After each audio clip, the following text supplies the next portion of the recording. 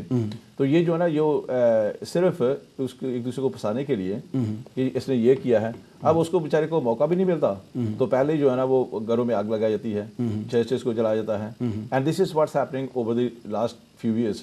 ہاں جی، بہت سے ہمارے بھائی ہیں جو بیچارے جیلوں میں پڑے ہوئے ہیں اسی کیس کی وجہ سے، اسی کیسز کی وجہ سے، ہاں جی، جن کی کوئی سنوائی نہیں ہے. ہاں جی، جب اتھارٹی سے بات کریں تو وہ اتھارٹی بیچاری وہ بھی مجبور ہوتی ہیں. لیکن اسی جب تک کوئی ایکشن نہیں لیا جاتا، جب تک انصاف نہیں وہاں ہوتا، یو نو، نہ تو ملک ترقی کر سکتا ہے، لوگ جو اور پھنسے جا رہے ہیں. ہاں جی، اچھا اس میں تھوڑا سا میں بتاتا چلو جکو بھائی اور پائی جوید صاحب کے دیکھیں 1947 سے جو کہ ایک پکار نیوز کی رپورٹ کے مطابق اور کچھ ادر رپورٹس کے مطابق 1947 سے لے کے 1986 تک اس طرح کے صرف 2 کیس جو ہیں وہ آئے تھے.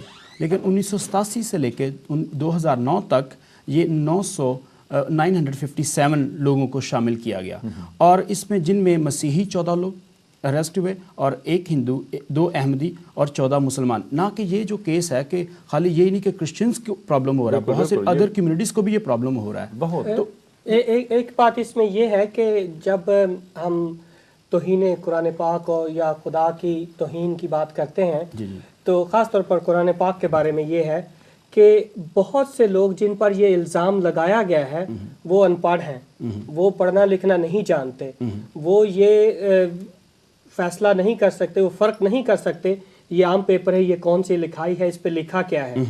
جو پڑھا لکھا ہے، جو اردو، عربی یا انگلش پڑھنا جانتا ہے، جو اس میں فرق کر سکتا ہے، اس پر الزام لگایا جائے پڑھے لکھے لوگوں پہ تو شاید بات سمجھ میں آتی ہے. لیکن جب ان لوگوں پہ الزام لگایا جاتا ہے جو پڑھ لکھ نہیں سکتے، جو جانتے نہیں کہ یہ اصل میں اس پہ لکھا کیا ہے، تو یہ بات جو ہے نا وہ سمجھ میں نہیں آتی، سوائے اس کے کہ وہ ذاتی بنا پر کسی رنجش کی وجہ سے ان کو پھنسایا جا رہا ہے. ہاں جی، اور اس کو مس یوز کیا جا رہا ہے اس قانون کو. وہ آپ کو یاد ہوگا کہ وہ ایک سلامت بستی کا کیس تھا چند سال پہلے. ہی واز اونلی 13 سال کا بچہ تھا اور وہ بالکل ان پڑھ تھا، اور اس پہ الزام یہ لگایا گیا تھا کہ اس نے کچھ لکھ کر تو دیوار کے دوسری طرف پھینکا ہے. حالانکہ جب بعد میں انویسٹیگیشن ہوئی اس کو پھانسی تک کا حکم ہو گیا تھا. وہ تو بعد میں جب وہ اس کو رہا کر دیا گیا. لیکن بات یہ ہے کہ یہ دیکھیں کہ اتنی کوئی سنوائی نہیں ہوتی، کوئی پوچھتا نہیں ہے، بس یوں ہی لا کر کے وہ اس بات کو اچھالتے ہیں، اور جو لوگ اچھالتے ہیں ان کو آج تک کوئی سزا نہیں ملی. سزا نہیں. ہاں جی، میں یہاں پہ آپ کو رکوں گا. 1947 میں شانتی نگر کا خانے وال میں یہ واقعہ ہوا تھا، جبکہ 1997 میں میری اپالوجی، جو کہ جو جسٹس سے تنویر احمد خان، انہوں نے یہی وعدہ کیا تھا کہ پوری کمیونٹی کے ساتھ، کرسچن کمیونٹی کے ساتھ اور دوسری منورٹیز کے ساتھ، کہ آپ کو کبھی اس طرح کا واقعہ پیش نہیں آئے گا. لیکن آپ آج 2009 میں ہم